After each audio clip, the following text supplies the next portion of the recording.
BBC বাংলার television অনুষ্ঠান BBC প্রবাহে আপনাদের সবাইকে স্বাগত জানাচ্ছি আমি শারমিন রমা। শুরুতেই দেখে নেব আজ কি থাকছে। সরকার পতনের পর ঢাকার সোহরাওয়ার্দী উদ্যানে এই প্রথম জাতীয় পর্যায়ের সমাবেশের আয়োজন করে বাংলাদেশ জামায়াতে ইসলামী। তীব্র গরমের মধ্যে দ্রুত সমাবেশ শেষ করতে অল্প সময়ে বক্তব্য দেওয়ার চেষ্টা করছিলেন জামায়াতে ইসলামী সহ বিভিন্ন রাজনৈতিক দলের নেতারা। বিকেল 5:20 সমাপনী বক্তব্য দিতে মঞ্চে দাঁড়ান দলটির আমির শফিকুর রহমান। শুরুতেই তিনি মঞ্চে দাঁড়িয়ে ঘোষণা দেন, ফ্যাসিবাদ বিরোধী লড়াইয়ের পর আগামীতে বাংলাদেশে আরেকটা লড়াই হবে দুর্নীতির বিরুদ্ধে। এর কিছুক্ষণের মধ্যেই সমাবেশ মঞ্চে অসুস্থ হয়ে পড়েন তিনি। কয়েক মিনিটের মধ্যে আবার বক্তব্য দিতে দাঁড়ান, তবে দাঁড়াতে না পেরে বসে পড়েন তিনি। তাহলে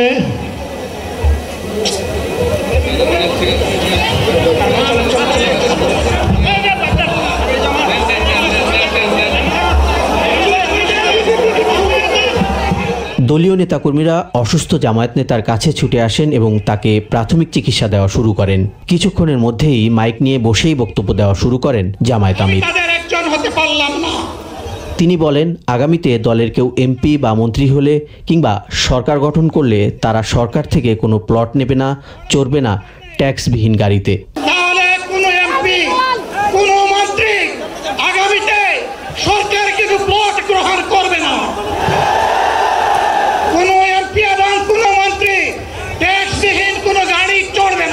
এ সময় তিনি চাঁদা ও দুর্নীতি বন্ধে ঐক্যবদ্ধ লড়াইয়ের ঘোষণা দিয়ে সমাবেশ শেষ করেন। চাঁদা আমরা নিব না, দুর্নীতি আমরা করব না। দুপুরে মূল আয়োজন থাকলেও ভোর থেকে কর্মসূচিতে যোগ দেওয়ার জন্য আসতে শুরু করে দলটির নেতাকর্মীরা। বাস, ট্রেন, লঞ্চে চড়ে বিভিন্ন জেলা থেকে এতে অংশ নেন অনেকেই। দুপুরের আগেই সমাবেশস্থল পূর্ণ হয়ে যায়। দলীয় প্রতীক দাঁড়িপাল্লার পক্ষে স্লোগান দেন নেতাকর্মীরা। আগামীতে অবাধ, সুষ্ঠু ও নিরপেক্ষ নির্বাচনের দাবি জানান দলটির নেতাকর্মীরা। এজন্য নির্বাচনের সময় আইনশৃঙ্খলা বাহিনী ও প্রশাসনকে ঢেলে সাজানোরও পরামর্শ দেন তারা। বাংলাদেশটা হইতে হবে আগামীতে কোরআনিক বাংলাদেশ, মানবিক বাংলাদেশ, সন্ত্রাসমুক্ত বাংলাদেশ, দুর্নীতিমুক্ত বাংলাদেশ, চাঁদাবাজ মুক্ত বাংলাদেশ, আয়নাগর মুক্ত বাংলাদেশ আমরা করতে চাই। বাংলাদেশ গড়ার জন্য বাংলাদেশ জামায়াত ইসলামী ভূমিকা রাখতে চায়। জামায়াত ইসলামীকে বাদ দিয়ে পাশ কাটিয়ে কেউ আসলে বাংলাদেশের কোনো সিদ্ধান্ত গ্রহণ করতে না পারে, আমরা এই বার্তাটি বাংলাদেশ সরকার সহ সমস্ত জনগণের কাছে দিতে চাই। এই সমাবেশ থেকে দলটির অন্যতম দাবি ছিল আনুপাতিক বা পিয়ার পদ্ধতিতে নির্বাচন। পিয়ার পদ্ধতি নিয়ে আজকে আমরা শুধু না, পিয়ার পদ্ধতির সাথে দু একটি রাজনৈতিক দল ছাড়া অধিকাংশ রাজনৈতিক দলগুলো আপনারা নিশ্চয়ই জেনেছেন যে তারা একমত হয়েছে। চলমান প্রক্রিয়ায় যে ভোটের প্রক্রিয়া, সেখানে কালো টাকার ব্যবহার হয়, সেখানে পেশি শক্তির ব্যবহার হয়, ব্যক্তির টাকার ভোট মনোনয়ন বাণিজ্য হয়। এই সমস্ত ব্যাপারগুলো থেকে আমরা তো চাচ্ছি নতুন কিছু। তো নতুন বন্দোবস্ত মানে তো আপনাকে নতুন কিছুর দিকে ধাবিত হতে হবে। জামায়াত ইসলামের এই সমাবেশে ইসলামী আন্দোলন, জাতীয় নাগরিক পার্টি, হেফাজতে ইসলাম, খেলাফত আন্দোলন, গণ অধিকার পরিষদ সহ বিভিন্ন দল ও সংগঠনের নেতাকর্মীরা বক্তব্য দেন। আলহামদুলিল্লাহ, আমি অনেক ভালো আপনাদের দোয়ায়। শুধু খারাপ লাগে যে এত বড় একটা আয়োজনে আপনারা সারাদিন ধরে ছিলেন। আমি জাতির জন্য আমার মনের কথাগুলো স্বাভাবিকভাবে তুলে ধরতে পারিনি, এটা আল্লাহর ইচ্ছা। কিন্তু এরপরেও শেষমেশ দুই একটা কথা বলার চেষ্টা করেছি। আগামীতে ইনশাল্লাহ আরো সুযোগ আসবে, আরো কথা বলা যাবে ইনশাআল্লাহ। আপনাদের মাধ্যমে দেশে বিদেশে যারা আমার এই সাময়িক অবস্থা দেখে কষ্ট পেয়েছেন, সহানুভূতি প্রকাশ করেছেন, দোয়া করেছেন, তাদের সকলকে সালাম জানাই এবং কৃতজ্ঞতা জানাই। শুধু দোয়া করবেন যতদিন বেঁচে থাকি, আল্লাহ তাআলা যেন মানুষের কল্যাণের জন্যই আমাকে বাঁচাইয়া রাখেন, এবং আমার দ্বারা যেন দেশ এবং জাতির কোনো ক্ষতি না হয়। আল্লাহ যেন আমাকে সাহায্য করেন। আর এই দেশটা আমাদের সবার রে ভাই, আমরা সবাই মিলে গড়বো ইনশাআল্লাহ। আমরা ন্যায় এবং সত্যের পক্ষে থাকবো, অন্যায় অসত্য যেখানে সেখানে আমরা দেয়াল তুলে দেব ইনশাআল্লাহ।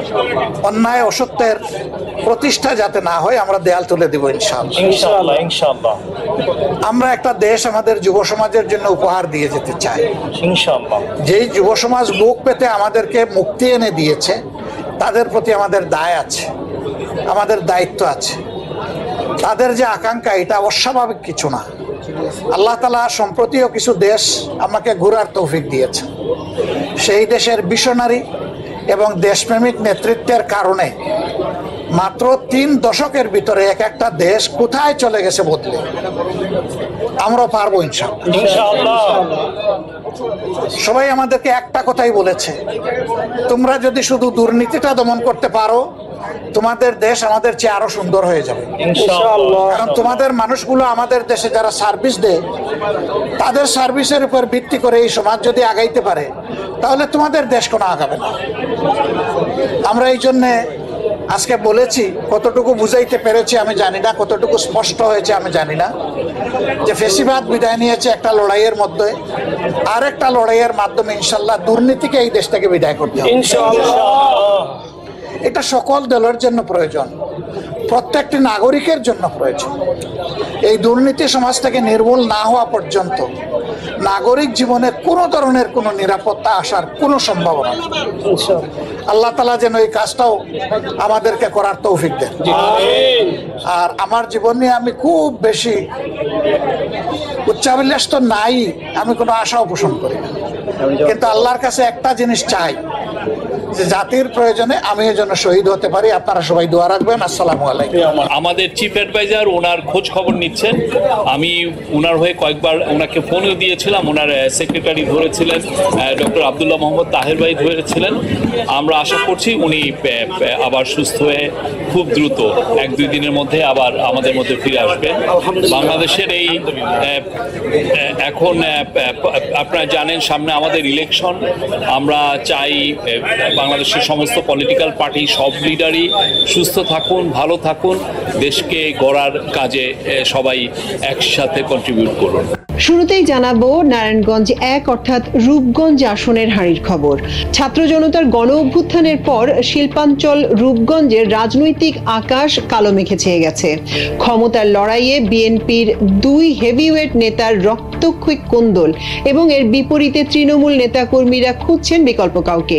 এই ত্রিমুখী সংকটে দলটি যখন দিশেহারা, তখন মাঠে নেমেছে একাধিক সুসংগঠিত দল। এর মধ্যে একক প্রার্থী নিয়ে জামায়াত ইসলামী সম্ভাব্য প্রার্থী ঘোষণা করে খেলাফত মজলিস এবং নতুন শক্তি হিসেবে জাতীয় নাগরিক পার্টি এনসিপির পদধ্বনি রূপগঞ্জের নির্বাচনী সমীকরণ এক জটিল ও বহুমুখী লড়াইয়ের দিকে এগোচ্ছে। হালনাগাদ তথ্য অনুযায়ী এই আসনের ভোটার সংখ্যা 3,86,000। ঐতিহাসিকভাবে আসনটি বিএনপি প্রবণ হলেও অভ্যন্তরীণ কোন্দল বারবার দলটিকে ভুগিয়েছে। দলের নেতাকর্মীদের সঙ্গে কথা বলে জানা গেছে, রূপগঞ্জে বিএনপির রাজনীতি এখন 3টি ধারায় বিভক্ত। একদিকে দলের নির্বাহী কমিটির সদস্য মোস্তাফিজুর রহমান ভুইয়া দীপু, অন্যদিকে আরেক নির্বাহী কমিটির সদস্য কাজী মনিরুজ্জামান মনির। তাদের দীর্ঘদিনের দ্বন্দ্ব 5 আগস্টের পর থেকে প্রায়শই সহিংস রূপ নিচ্ছে, যা সর্বশেষ উদাহরণ যুবদল কর্মী মামুন ভুইয়ার হত্যাকাণ্ড। এখন অনেকেই ঝুঁকছেন রূপগঞ্জ উপজেলা বিএনপি সভাপতি অ্যাডভোকেট মাহফুজুর রহমান হুমায়ুনের দিকে, যা তাকে তৃণমূলের বিকল্প নেতা হিসেবে প্রতিষ্ঠিত করেছে। জামায়াত ইসলামী অনেক আগেই বিশিষ্ট ব্যবসায়ী আনোয়ার হোসেন মোল্লাকে একক প্রার্থী ঘোষণা করেছে। খেলাফত মজলিসের রূপগঞ্জ থানার সাধারণ সম্পাদক মোহাম্মদ এমদাদুল হককে সম্ভাব্য প্রার্থী হিসেবে ঘোষণা দিয়েছে। জুলাই বিপ্লবের কারিগরদের সংগঠন এনসিপি রূপগঞ্জে তাদের সাংগঠনিক কার্যক্রম শুরু করেছে, যদিও এখানে তাদের শক্তিশালী কোনো প্রার্থী এখনো চূড়ান্ত হয়নি। জানবো নারায়ণগঞ্জ 2 অর্থাৎ 2500 আসনের কথা। এই আসনে বিএনপির মনোনয়ন প্রত্যাশী 4 হেভিওয়েট প্রার্থী। দলের কেন্দ্রীয় সহ আন্তর্জাতিক বিষয়ক সম্পাদক নজরুল ইসলাম আজাদ দুঃসময় দলকে সংগঠিত করে রাখার তৃণমূলের বড় একটি অংশ তার পক্ষে।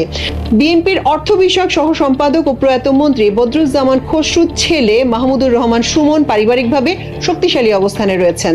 এছাড়া সাবেক সংসদ সদস্য আতাউর রহমান আঙ্গুর পুরনো পরিচিতিকে পুঁজি করে মাঠে থাকলেও সংস্কারপন্থী হিসেবে তার একটা অতীত রয়েছে। জাতীয়তাবাদী মহিলা দলের কেন্দ্রীয় সাংগঠনিক সম্পাদক হিসেবে নারী ভোটারদের একটা বড় অংশকে প্রভাবিত করতে সক্ষম পারভিন আক্তার। এদিকে জামায়াতে ইসলামী তাদের একক প্রার্থী সাবেক ইউপি চেয়ারম্যান অধ্যাপক ইলিয়াস মোল্লাকে নিয়ে অনেক দিন ধরেই নির্বাচনী কাজ চালিয়ে যাচ্ছে। জানবো নারায়ণগঞ্জ 3 অর্থাৎ সোনারগাঁও আসনের কথা। এই আসনে বিএনপির মনোনয়নের লড়াই মূলত উপজেলা সভাপতি আজহারুল ইসলাম মান্নান এবং সাবেক এমপি অধ্যাপক রেজাউল করিমের মধ্যে সীমাবদ্ধ ছিল। তবে নতুন করে এই সমীকরণে যুক্ত হয়েছে নারায়ণগঞ্জ 4 আসনের সাবেক এমপি মোহাম্মদ গিয়াসউদ্দিনের নাম। নিজ আসনে কোণঠাসা হয়ে তিনি সোনারগাঁওকে সেকেন্ড হোম হিসেবে ভাবছেন বলে গুঞ্জন রয়েছে, যা স্থানীয় বিএনপিতে নতুন করে বিভক্তি তৈরি করেছে।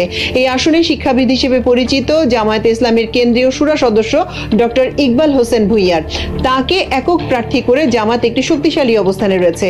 অন্যদিকে এনসিপি সোনারগাঁওয়ে তাদের সাংগঠনিক দায়িত্ব দিয়েছে তরুণ নেতা তুহিন মাহমুদকে। ধারণা করা হচ্ছে তিনি এই আসনে এনসিপির প্রার্থী হতে পারেন। শুনবো নারায়ণগঞ্জ 4 অর্থাৎ ফতুল্লা আসনের হারির খবর। জুলাই বিপ্লবের মাধ্যমে রাজনৈতিক পট পরিবর্তনের পর সবচেয়ে সুবিধাজনক অবস্থানে থেকেও নারায়ণগঞ্জ 4 আসনে বিএনপি নজিরবিহীন সংকটে পড়েছে। দলের মনোনয়ন ঘিরে তৈরি হয়েছে তীব্র কোন্দল, যা তৃণমূলকে বিভক্ত ও হতাশ করেছে। মাঠ পর্যায়ে সবচেয়ে বেশি সক্রিয় রয়েছেন সাবেক সংসদ সদস্য বীর মুক্তিযোদ্ধা মোহাম্মদ গিয়াসউদ্দিন। তিনি ওয়ার্ড ভিত্তিক গণসংযোগ ও সভা সমাবেশের মাধ্যমে নিজেকে শামীম ওসমানের বিরুদ্ধে একমাত্র লড়াকু শক্তি হিসেবে প্রতিষ্ঠিত করতে চাইছেন। তবে তার বিরুদ্ধে অতীতে দলের মধ্যেই নিজস্ব বলয় তৈরি এবং একক আধিপত্য বিস্তারের অভিযোগ রয়েছে, যা দলের একটি বড় অংশকে তার থেকে দূরে রেখেছে। অন্যদিকে নিজের প্রার্থিতা ঘোষণা দিয়েছেন শিল্পপতি ও সাবেক থানা সভাপতি মোহাম্মদ শাহ আলম। তিনি আত্মবিশ্বাসের সঙ্গে বলেছেন, আমি নির্বাচন করলে নমিনেশন পাওয়ার ক্ষমতা রাখি। তার আর্থিক সক্ষমতা ও কেন্দ্রের সঙ্গে পুরনো যোগাযোগকে তিনি শক্তি হিসেবে দেখছেন। তবে দীর্ঘ সময় রাজনীতিতে নিষ্ক্রিয় থাকা এবং দলের দুঃসময় মাঠে না থাকার অভিযোগ তার বিরুদ্ধে জোরালো। এই প্রকাশ্য প্রতিযোগিতার ভিড়ে ভিন্ন কৌশলে এগোচ্ছেন জেলা বিএনপির আহ্বায়ক অধ্যাপক মামুন মাহমুদ। জেলার শীর্ষ নেতা হিসেবে তিনি সরাসরি নির্বাচনী প্রচারণায় না নামলেও কৌশলগত অবস্থানের কারণে অত্যন্ত শক্তিশালী অবস্থানে রয়েছেন। আন্দোলন সংগ্রামে তার সক্রিয় ভূমিকা এবং তুলনামূলক পরিচ্ছন্ন ভাবমূর্তি তাকে মনোনয়ন দৌড়ে একটি সুবিধাজনক অবস্থায় রেখেছে। এদিকে বিএনপির অগোছালো পরিস্থিতির সম্পূর্ণ বিপরীতে জামায়াতে ইসলামী অত্যন্ত গোছানো ও কৌশলগত প্রচার চালাচ্ছে। অনেক আগেই তারা এই আসনে কেন্দ্রীয় কর্মপরিষদ সদস্য ও ইসলামী ছাত্র শিবিরের সাবেক কেন্দ্রীয় সভাপতি মাওলানা আব্দুল জব্বারকে প্রার্থী হিসেবে চূড়ান্ত করেছে। এনসিপি এই আসনে একটি নতুন শক্তি হিসেবে আবির্ভূত হতে চাইছে। দলের কেন্দ্রীয় যুগ্ম সদস্য সচিব ও শৃঙ্খলা কমিটির প্রধান অ্যাডভোকেট আব্দুল্লাহ আলামিন এই আসনে এনসিপির সম্ভাব্য প্রার্থী।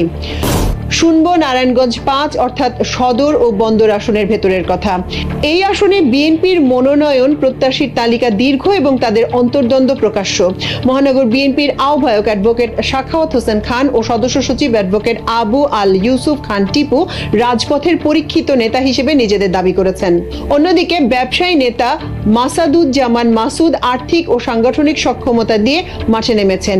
এই লড়াইয়ে আরও আছেন 4 বারের সাবেক সংসদ সদস্য অ্যাডভোকেট আবুল কালাম, বিএনপির নেতা জাকির খান সহ আরো অনেকে। তাদের প্রকাশ্য কাদা ছুড়াছুড়িতে কর্মীরা হতাশ বলে দলের সূত্রে জানা গেছে। বিএনপির এই বিশৃঙ্খলার বিপরীতে অন্য দলগুলো অনেক বেশি সংগঠিত। এনসিপির এই আসনে একটি বড় ফ্যাক্টর জেলা কমিটির যুগ্ম সমন্বয়কারী আহমেদুর রহমান তনুকে কেন্দ্র করে এখানে তাদের শক্তিশালী সাংগঠনিক বলয় তৈরি হয়েছে। বিএনপি ও জামায়াতের অনেক প্রার্থী এখন এনসিপির সমর্থন আদায়ের জন্য যোগাযোগ রাখছেন। খেলাফত মজলিসের কেন্দ্রীয় যুগ্ম মহাসচিব ABM সিরাজুল মামুনকে প্রার্থী হিসেবে ঘোষণা দিয়ে শহরের বিভিন্ন স্থানে ব্যাপক গণসংযোগ চালিয়ে যাচ্ছে, যা ভোটারদের নজর কেড়েছে। ইসলামী আন্দোলন বাংলাদেশ কাউন্সিল করে প্রার্থী বাছাইয়ের প্রক্রিয়ায় এই আসনে আলোচনায় আছেন মহানগর সভাপতি মুফতি মাসুম বিল্লাহ। তারা চাঁদাবাজির বিরুদ্ধে আরেকটি জুলাই আন্দোলনের ডাক দিয়ে এবং আনুপাতিক প্রতিনিধিত্ব অর্থাৎ PR পদ্ধতির দাবি তুলে সাধারণ মানুষের কাছে একটা নীতিগত বার্তা দিচ্ছেন। জামায়াতে ইসলামের প্রার্থী হিসেবে ঘোষণা করা হয়েছে বর্ষিয়ান রাজনীতিবিদ মাওলানা মঈনুদ্দিন আহমেদকে। তিনি মোটামুটি নীরবেই কাজ করে যাচ্ছেন।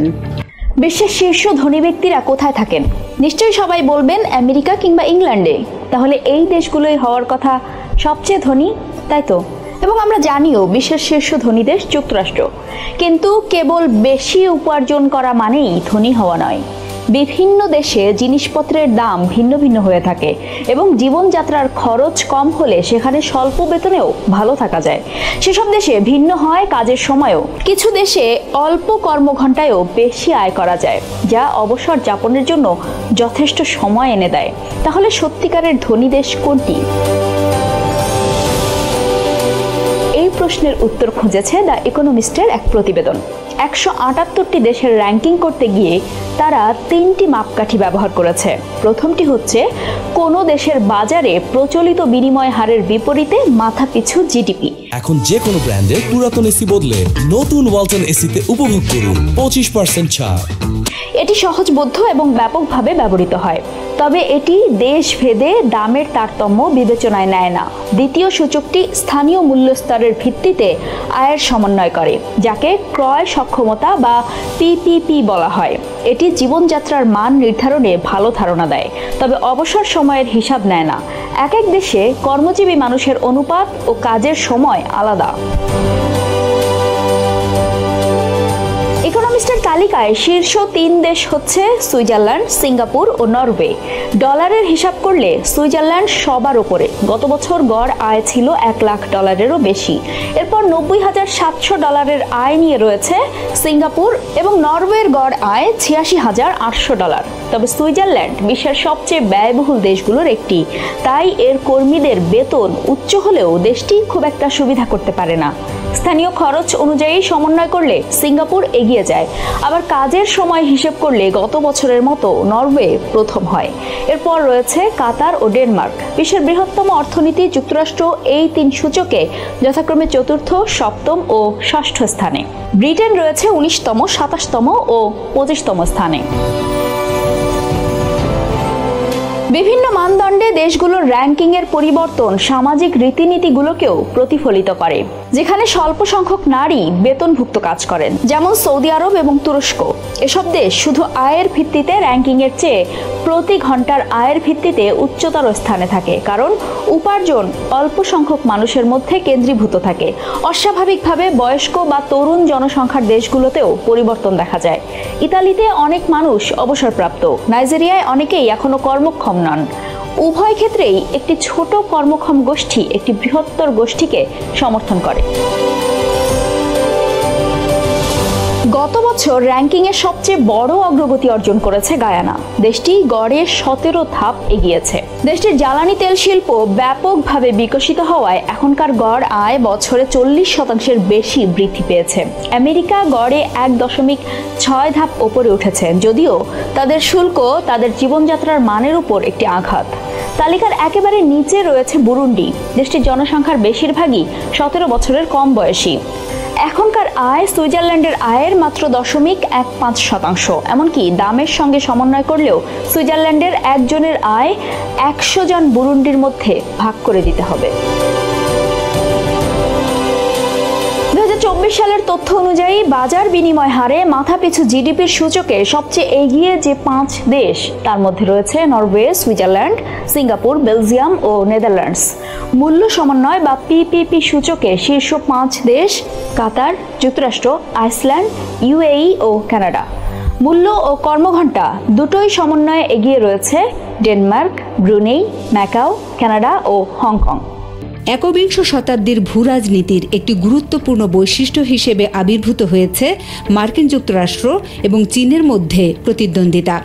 3 দশক ধরে যখন একমেরু প্রভাবে যুক্তরাষ্ট্রের বৈশ্বিক আধিপত্য ক্রমশ তুঙ্গে, তখন অর্থনৈতিক, সামরিক এবং কূটনৈতিক শক্তি হিসেবে চীনের উত্থান বিশ্ব ব্যবস্থায় পরিবর্তনের ইঙ্গিত দেয়। বিপরীতে যুক্তরাষ্ট্র আঞ্চলিক লড়াই, বিশেষ করে মধ্যপ্রাচ্যে নিজেকে জড়িয়ে ফেলছে, যাতে কোনো কৌশলগত সুফল আসছে না, বরং প্রভাব কমে যাওয়ার ধারণাকে আরও গভীর করছে।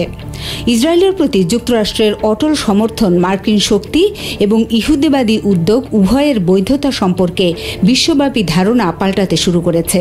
সেই সঙ্গে ঘটনাগুলো মার্কিন আধিপত্যে ধস এবং একটি নতুন আন্তর্জাতিক ব্যবস্থার উত্থানকে চিহ্নিত করে।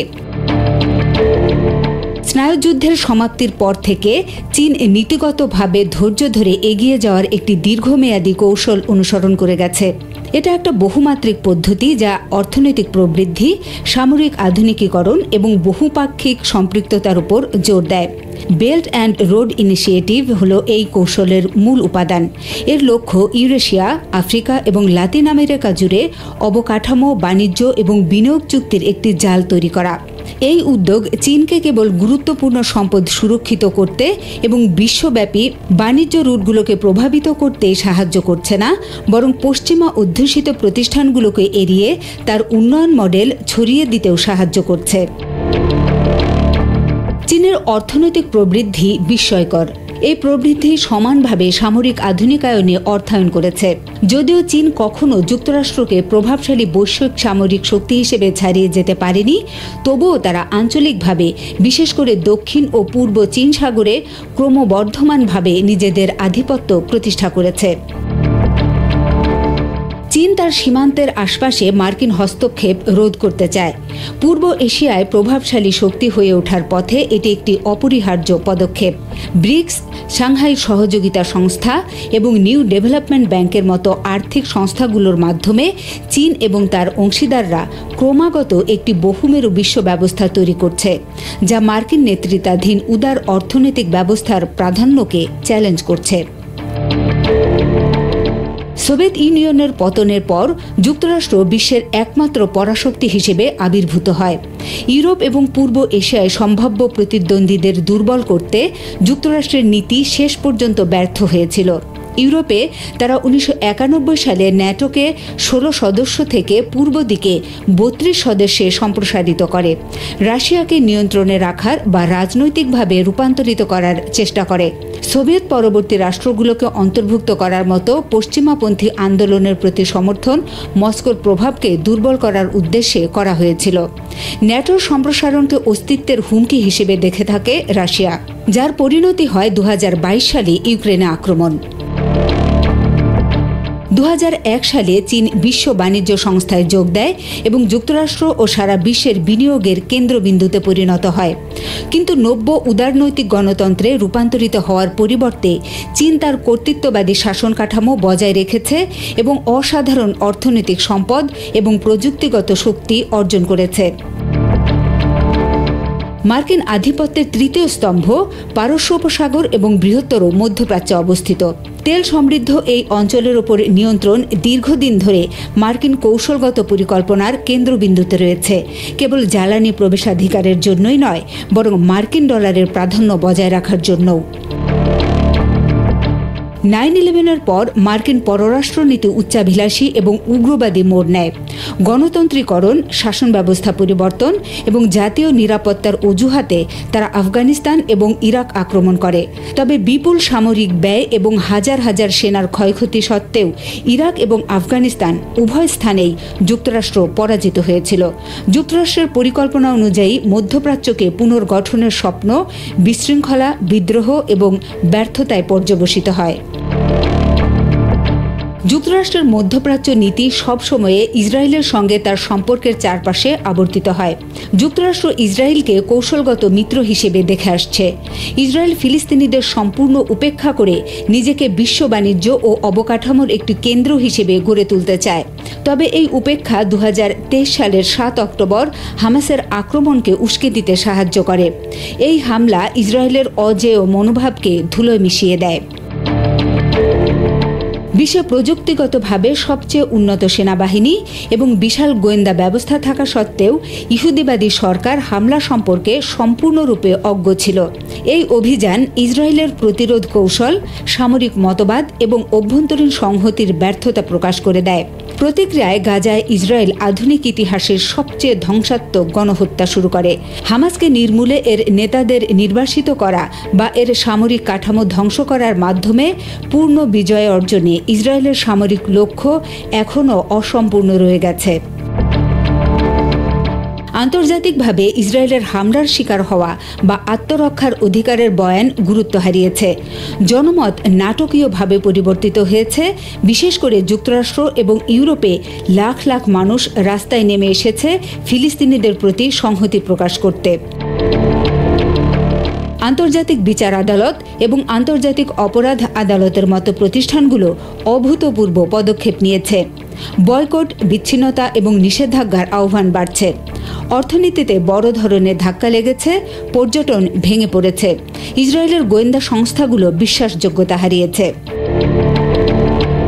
ওয়াশিংটন এবং তেল আবিব কৌশলগত লক্ষ্য ভাগাভাগি করে নেয়। ফিলিস্তিনি প্রতিরোধকে পরাজিত করা, ইরানকে নিয়ন্ত্রণ করা এবং আঞ্চলিক প্রাধান্য বজায় রাখা তাদের দীর্ঘমেয়াদী লক্ষ্য।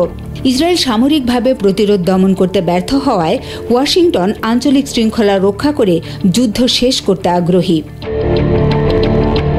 ট্রাম্পের মেক আমেরিকা গ্রেট এগেইন আন্দোলনের উত্থান, মার্কিন কৌশলগত বিশ্বাসযোগ্যতায় ধস, সমকক্ষ প্রতিযোগী হিসেবে চীনের উত্থান এবং ইসরায়েলি প্রতিরোধের আঞ্চলিক অবসান, এগুলো একসঙ্গে বিশ্বব্যাপী শক্তির ঐতিহাসিক পুনর্বিশ্বাসের দ্বারপ্রান্ত তৈরি করেছে। আরব ও মুসলিম বিশ্বের জন্য এই মুহূর্তটি একটি জরুরি প্রয়োজনীয়তা উপস্থাপন করে, আর তা হল বিদেশি আধিপত্য এবং ইহুদিবাদী আধিপত্যবাদী নিয়ন্ত্রণ থেকে মুক্ত হওয়া। গণহত্যা, যুদ্ধাপরাধ এবং জাতিগত নির্মূলের অপ্রতিরোধ্য প্রমাণ থাকা সত্ত্বেও পশ্চিমা নেতৃত্বাধীন আন্তর্জাতিক ব্যবস্থা ইসরায়েলকে তার অপরাধের জন্য জবাবদিহি করতে অনিচ্ছুক বা অক্ষম বলে প্রমাণিত হয়েছে। এটি এমন একটি কাঠামোগত ব্যবস্থাকে উন্মোচিত করে যেখানে আইন নয়, কেবল ক্ষমতাই বৈধতা নির্ধারণ করে। আরব ও মুসলিম জনগণের মৌলিক স্বার্থ এই ব্যবস্থাকে ভেঙে ফেলার মধ্যে নিহিত। কেবলমাত্র এই আধিপত্যবাদী কাঠামোর মুখোমুখি হয়ে এবং ভেঙে ফেলার মাধ্যমেই এই অঞ্চলে একটি প্রকৃত নবজাগরণ শুরু হতে পারে। এই সংগ্রামকে অন্য সব কিছুর চেয়ে অগ্রাধিকার দিতে হবে, অস্পষ্ট আদর্শ হিসেবে নয়, বরং একটি কৌশলগত প্রয়োজনীয়তা হিসেবে। যুক্তরাষ্ট্রের আধিপত্য রাতারাতি ফ্যাকাশে নাও হতে পারে, তবে এটি স্পষ্টতই হতে চলেছে। ইসরায়েলি চরমপন্থা আরেকটি আরব বসন্ত 2.0 এর ঝুঁকি তৈরি করছে, যা কেবল দেশীয় স্বৈরশাসকদের বিরুদ্ধেই নয়, বরং ইহুদিবাদী বর্ণবাদী কাঠামো এবং তাদের টিকিয়ে রাখা মার্কিন সাম্রাজ্যবাদী ব্যবস্থা ভেঙে ফেলার দিকেও পরিচালিত করে। এই সংকটময় মুহূর্তে আরব ও মুসলিম বিশ্বের জনগণকে একটি নতুন পথ নির্ধারণ করতে হবে, যা তাদের নিজস্ব অবস্থান প্রতিষ্ঠা করবে, সার্বভৌমত্ব পুনরুদ্ধার করবে এবং একটি ন্যায়সঙ্গত ও বহুমেরু বিশ্ব ব্যবস্থায় তাদের স্থান পুনর্নির্ধারণ করবে। ইউক্রেন আগামী সপ্তাহে রাশিয়ার সঙ্গে নতুন করে শান্তি আলোচনায় বসতে চায়। গত মাসে আলোচনা ভেস্তে যাওয়ার পর ইউক্রেনের পক্ষ থেকে এই প্রস্তাব দেওয়া হয়েছে। স্থানীয় সময় গত 19 জুলাই ইউক্রেনের প্রেসিডেন্ট ভলোদিমির জেলেনস্কি এই তথ্য নিশ্চিত করেন। কাতার ভিত্তিক সংবাদ মাধ্যম আল জাজিরার খবরে বলা হয়েছে, 19 জুলাই রাতে জাতির উদ্দেশ্যে দেওয়া এক ভিডিও ভাষণে জেলেনস্কি জানান, ইউক্রেনের প্রতিরক্ষা কাউন্সিলের সচিব রুস্তেম উমেরভ এ সপ্তাহে রাশিয়ান মধ্যস্থতাকারীদের সঙ্গে বৈঠকের প্রস্তাব দিয়েছেন। জেলেনস্কি বলেন, যুদ্ধবিরতি অর্জনের জন্য সবকিছু করা উচিত, রাশিয়া যেন সিদ্ধান্ত নেওয়া থেকে আর পিছু না হটে। ইউক্রেনের এই নেতা আবারও পুতিনের সঙ্গে সরাসরি আলোচনায় বসার আগ্রহ প্রকাশ করে বলেন, দীর্ঘস্থায়ী শান্তি প্রতিষ্ঠার জন্য নেতৃত্বের পর্যায়ে একটি বৈঠকের প্রয়োজন, তবে রাশিয়ার পক্ষ থেকে তৎকালীন কোনো প্রতিক্রিয়া পাওয়া যায়নি। এর আগে তুরস্কের মধ্যস্থতায় চলতি বছর 2 দফা শান্তি আলোচনায় ইউক্রেনের প্রতিনিধি দলের নেতৃত্ব দেন সাবেক প্রতিরক্ষা মন্ত্রী উমেরভ। তবে এই আলোচনায় বন্দী ও নিহত সেনাদের মরদেহ বিনিময়ের সমঝোতা ছাড়া তেমন কোনো অগ্রগতি হয়নি। আলোচনাগুলোতে রাশিয়া বেশ কিছু কঠিন শর্ত দেয়, যা ইউক্রেনের কাছে গ্রহণযোগ্য ছিল না। রাশিয়া ইউক্রেনের 4টি অঞ্চলকে নিজেদের বলে দাবি করে এবং পশ্চিমা সামরিক সহায়তা প্রত্যাখ্যানের আহ্বান জানায়। তবে ক্রেমলিনের মুখপাত্র দিমিত্রি পেসকভ জেলেনস্কির এক বিবৃতির প্রতি সমর্থন জানিয়েছেন। সেই বার্তায় জেলেনস্কি শান্তি আলোচনায় আরও বেশি গতি আনার কথা বলেছিলেন। উভয় পক্ষ থেকে এই নরম সুরের বহিঃপ্রকাশ এমন এক সময় হলো, যার আগে মার্কিন প্রেসিডেন্ট ডোনাল্ড ট্রাম্পের পক্ষ থেকে মস্কোর উপর চাপ বৃদ্ধি করা হয়। ট্রাম্প তার দ্বিতীয় মেয়াদের শুরু থেকে প্রথমে রাশিয়ার প্রতি কিছুটা নমনীয় মনোভাব দেখালেও পরে কঠোর অবস্থান নেন। ট্রাম্প মস্কোকে ইউক্রেনের যুদ্ধবিরতির জন্য 50 দিনের সময়সীমা বেঁধে দিয়েছেন। অন্যথায় রাশিয়ার উপর 100% শুল্ক এবং রাশিয়ান তেল ক্রেতা দেশগুলোর উপরও সেকেন্ডারি স্যাংশন আরোপের হুমকি দিয়েছেন। পাশাপাশি যুদ্ধবিধ্বস্ত ইউক্রেনে অস্ত্র সরবরাহ আরও বাড়ানোর প্রতিশ্রুতিও দিয়েছেন ট্রাম্প। রাশিয়া পররাষ্ট্র মন্ত্রণালয়ের মুখপাত্র মারিয়া জাখারোভা ট্রাম্পের নতুন অবস্থানের বিষয়ে বলেন, মস্কো ওয়াশিংটনের নিষেধাজ্ঞার হুমকিকে ব্ল্যাকমেল হিসেবে দেখছে এবং অস্ত্র সরবরাহ পুনরায় শুরু করার সিদ্ধান্ত ইউক্রেনের শান্তি প্রক্রিয়া ত্যাগ করার একটি সংকেত। এদিকে কিয়েভ মস্কোর সঙ্গে আরও আলোচনায় বসার আমন্ত্রণ জানিয়েছেন। এর আগে 19 জুলাই ভোরে রাশিয়ান বাহিনী কৃষ্ণ সাগরের বন্দরনগরী ওদেসায় ব্যাপক ড্রোন হামলা চালায়। জেলেনস্কি জানান, এই হামলায় অন্তত 1 জন নিহত ও 6 জন আহত হয়েছেন। সামাজিক যোগাযোগ মাধ্যম এক্সে দেওয়া পোস্টে ইউক্রেনের প্রেসিডেন্ট বলেন, রাশিয়া রাতের বেলায় হামলায় 30টিরও বেশি ক্ষেপণাস্ত্র ও 300টিরও বেশি ড্রোন ব্যবহার করেছে। দেশের অন্তত 10টি অঞ্চলে আঘাত হেনেছে এসব ক্ষেপণাস্ত্র ও ড্রোন। এর আগে মস্কোর মেয়র সের্গেই সরোনিন টেলিগ্রামে জানান, রুশ আকাশ প্রতিরক্ষা ব্যবস্থা শহরের দিকে আসা 3টি ড্রোন ভূপাতিত করেছে। রাশিয়ার বিমান চলাচল নিয়ন্ত্রক সংস্থা রোসাভিয়াৎসিয়া জানিয়েছে, নিরাপত্তার কারণে মস্কোর 2টি বিমানবন্দর ভোনকোভো ও দোমোদোদোভো কিছু সময়ের জন্য বিমান ওঠানামা বন্ধ রেখেছিল, তবে পরে কার্যক্রম স্বাভাবিক হয়। ভারতের সঙ্গে চীনের দ্বন্দ্বটা দীর্ঘদিনের। সম্প্রতি দক্ষিণ এশিয়ায় আধিপত্য বিস্তারকে কেন্দ্র করে সেই দ্বন্দ্বটা আরও বেড়েছে। প্রায়ই সীমান্ত সংঘাতে জড়াতেও দেখা যায় এই দুই প্রতিবেশীকে। আর এবার এই দুই পরাশক্তির পানি নিয়ে লড়াইয়ের নির্মম শিকার হতে যাচ্ছে বাংলাদেশও। ব্রহ্মপুত্রের উজানে নিজেদের অংশে বিশ্বের সর্ববৃহৎ বাঁধ নির্মাণ শুরু করেছে চীন, যার ভুক্তভোগী হতে পারে নদীমাতৃক বাংলাদেশও। অথচ আঞ্চলিক অভিন্ন নদ ব্রহ্মপুত্রের উজানে বাঁধ দিয়ে চীনের বিদ্যুৎ প্রকল্প নির্মাণের শুরু থেকেই আপত্তি জানিয়ে আসছিল ভারত ও বাংলাদেশ। বার্তা সংস্থা এএফপির প্রতিবেদন বলছে, এই বাঁধের ফলে ভাটি অঞ্চলের দুদেশ ভারত ও বাংলাদেশে কী নেতিবাচক প্রভাব পড়তে পারে বেইজিংকে সেই সবই জানিয়েছিল দিল্লি। কিন্তু শেষ পর্যন্ত তাদের সেই আহ্বান কানে তোলেনি বেইজিং। 19 জুলাই তিব্বতের ভেতর দিয়ে প্রবাহিত এই নদে বিশ্বের সর্ববৃহৎ জলবিদ্যুৎ প্রকল্পের আনুষ্ঠানিক উদ্বোধন করেছে চীনের প্রধানমন্ত্রী লি ছিয়াং। আর তাতে দুশ্চিন্তায় পড়েছে ভারত ও বাংলাদেশ। গত ডিসেম্বরে প্রকল্পটির অনুমোদন করে চীন। সেই সঙ্গে এই প্রকল্পকে দেশের জিরো কার্বন লক্ষ্যমাত্রা এবং তিব্বতের অর্থনৈতিক উন্নয়ন কৌশলের অংশ হিসেবে তুলে ধরে। জানানো হয়, এই প্রকল্প থেকে উৎপাদিত বিদ্যুৎ চীনের অন্যান্য অঞ্চলের পাশাপাশি তিব্বতের স্থানীয় চাহিদাও পূরণ করবে। চীনের এমন পরিকল্পনা প্রকাশিত হওয়ার পর থেকেই উদ্বেগ জানিয়ে আসছিল ভারত। তবে শেষ পর্যন্ত অরুণাচল প্রদেশের ভারতীয় সীমান্তের কাছে তিব্বতে ব্রহ্মপুত্র নদীর উপর 167.8 বিলিয়ন মার্কিন ডলারের বাঁধ নির্মাণ শুরু করেছে চীন, যা কিনা আবার বিশ্বের বৃহত্তম অবকাঠামো প্রকল্প। এই প্রকল্পে 5টি ক্যাসকেড জলবিদ্যুৎ কেন্দ্র থাকবে। আর এই জল বিদ্যুৎ কেন্দ্র থেকে প্রতি বছর 300 বিলিয়ন কিলোওয়াট ঘন্টারও বেশি বিদ্যুৎ পাওয়া যাবে, যা 30 কোটিরও বেশি মানুষের চাহিদা পূরণ করবে বলে জানা গেছে চীনের রাষ্ট্রীয় সংবাদ সংস্থা সিনহুয়ার প্রতিবেদনে। এদিকে গত ডিসেম্বরে চীনের এই প্রকল্প শুরুর পরপরই আনুষ্ঠানিকভাবে নিজেদের উদ্বেগ জানিয়েছিল ভারত। সে সময় দেশটির পররাষ্ট্র মন্ত্রণালয় জানিয়েছিল, আমাদের স্বার্থ রক্ষায় প্রয়োজনীয় পদক্ষেপ নেওয়া হবে। তবে চীনকে অনুরোধ করা হয়েছে যেন ব্রহ্মপুত্র নদীর ভাটিতে অবস্থিত দেশগুলোর স্বার্থ ক্ষতিগ্রস্ত না হয়। যার জবাবে চীনের পররাষ্ট্র মন্ত্রণালয় তখন বলেছিল, এই প্রকল্প নদীর ভাটিতে কোনো নেতিবাচক প্রভাব ফেলবে না এবং নদীর ভাটির দেশগুলোর সঙ্গে যোগাযোগ বজায় রাখবে বেজিং। তবে চীন এই দাবি করলেও তা আমলে নিচ্ছেন না পরিবেশবাদীরা। তাদের শঙ্কা, তিব্বতের মতো পরিবেশগতভাবে স্পর্শকাতর এলাকায় এমন বৃহৎ অবকাঠামোগত প্রকল্প অপূরণীয় ক্ষতি করবে। বাণিজ্য ঘাটতি কমাও, না হলে উচ্চ শুল্ক দাও, এমন হুঙ্কারে বিশ্বনেতাদের একরকম কোণঠাসা করে রেখেছেন মার্কিন প্রেসিডেন্ট ডোনাল্ড ট্রাম্প। তার নিশানায় পড়ে বাংলাদেশও। এক ধাক্কায় শুল্ক হার 15% থেকে বাড়িয়ে 35% নিয়ে গেছেন তিনি, যার ফলে বাংলাদেশি পণ্যের উপর এখন শুল্ক হার দাঁড়াবে 50%, যা কার্যকর হবে আগামী 1 আগস্ট থেকে। আর এটি কার্যকর হলে দেশটিতে বাংলাদেশি পণ্যের দাম যাবে বেড়ে, ফলে ক্রেতা হারাবার শঙ্কায় বাংলাদেশ। এমন যখন পরিস্থিতি, তখন দেশটির সঙ্গে দফায় দফায় বৈঠক করছে বাংলাদেশ। চেষ্টা চালাচ্ছে ট্রাম্প প্রশাসনের মন জয় করে শুল্ক হার কমিয়ে আনার, যার সবশেষ চেষ্টা হিসেবে বাণিজ্য ঘাটতি পূরণে আগামী 5 বছর যুক্তরাষ্ট্র থেকে 7 লাখ টন করে গম কেনার চুক্তি করেছে বাংলাদেশ। তবুও যদি খুশি হন ট্রাম্প। 20 জুন খাদ্য মন্ত্রণালয়ের সম্মেলন কক্ষে সংক্রান্ত একটি চুক্তি সই হয়েছে বাংলাদেশ ও যুক্তরাষ্ট্রের মধ্যে, যেখানে বাংলাদেশ সরকারের পক্ষে খাদ্য অধিদপ্তরের মহাপরিচালক মোহাম্মদ আবুল হাসনাত হুমায়ুন কবির এবং যুক্তরাষ্ট্রের পক্ষে ইউএস হুইট অ্যাসোসিয়েশনের ভাইস প্রেসিডেন্ট জোসেফ কে সাওয়ার নিজ নিজ পক্ষে চুক্তিতে সই করেন। আর এই চুক্তি অনুযায়ী প্রতিযোগিতামূলক মূল্যে আগামী 5 বছর যুক্তরাষ্ট্র থেকে বছরে 7 লাখ টন করে উচ্চমানের গম আমদানি করবে বাংলাদেশ।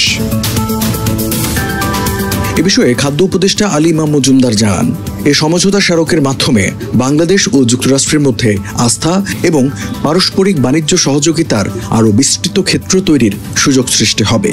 উভয় দেশের জনগণ উপকৃত হবেন। এতদিন ভারত, রাশিয়া, বেলারুশ সহ অন্যান্য দেশ থেকে প্রয়োজনীয় গম আমদানি করত বাংলাদেশ। তবে সম্প্রতি বাংলাদেশের ওপর ট্রাম্প প্রশাসন উচ্চ শুল্কের বোঝা চাপিয়ে দেওয়ায় যুক্তরাষ্ট্র থেকে বাড়তি পণ্য আমদানি করে বাণিজ্য ঘাটতি কমাতে হচ্ছে বাংলাদেশকে। কেননা যুক্তরাষ্ট্রের সঙ্গে বাংলাদেশের বাণিজ্য ঘাটতি বছরে $6 বিলিয়ন। আর এই চুক্তি কিছুটা হলেও যুক্তরাষ্ট্রের সঙ্গে বাণিজ্য ঘাটতি কমাতে সাহায্য করবে। আর তাতে যদি মন নরম হয় ট্রাম্পের। সবাইকে শুভকামনা জানিয়ে আমি শারমিন রমাজ এখানে বিদায় নিচ্ছি। ভালো থাকবেন।